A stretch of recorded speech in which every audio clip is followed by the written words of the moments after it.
तसेच विदर्भ माध्यमिक शिक्षक संघाचे अधिकृत उमेदवार श्री दिलीप भाऊ कडू हे नागपूर येथे पार पडलेल्या एकदिवसीय आंदोलनातून मीडियाशी संवाद साधताना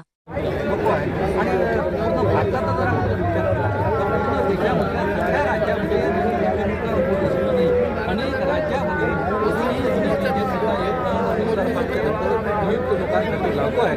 जर इतर राज्यामध्ये ते लागू होऊ शकते तर महाराष्ट्रामध्ये सुद्धा ती लागू झाली पाहिजे हे प्रामुख्याने आपली मागणी आहे. त्यानंतर दुसरी महत्त्वाची मुद्दा जो आहे तो टीईटीच्या संदर्भामध्ये 13 फेब्रुवारी 13ला महाराष्ट्र शासनानं महाराष्ट्रामध्ये टीईटी कंपल्सरी केलेली आहे.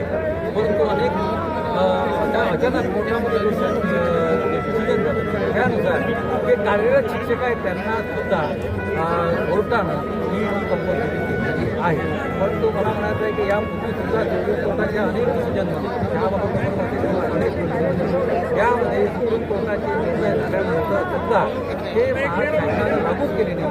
या टीईटीच्या संदर्भात सुद्धा जरी सुप्रीम कोर्टाचा निर्णय झाला असेल तर कायद्यामध्ये संशोधन करून तो निर्णय आपण करू शकतो. माझा दिलीप आहे 5 आमदारांनी आज पाठिंबा दिलेला आहे.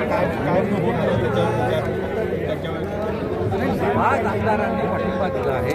परंतु ॲक्च्युली या प्रश्नाची सोडवणूक शासनालाच करायची. आमदार पाठिंबा देतील, सभागृहामध्ये प्रश्न उपस्थित करतील आणि सभागृहाच्या बाहेर आंदोलन उपस्थित करतील.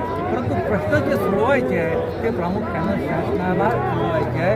परंतु शासनानं प्रश्न सोडवावे यासाठी आमदार पाठपुरावा किती संख्येने आज इथे लोक उपस्थित आहेत तुमच्या आज आतापर्यंत 400 ते 500 या संख्येनं इथं सगळे शिक्षण अगर यावर काही झाले नाही तर समोर काय आलं नाही तर पूर्ण मुंबईच्या अधिवेशनावर याहीपेक्षा मोठं आंदोलन आम्ही आधार मिळणार आहोत.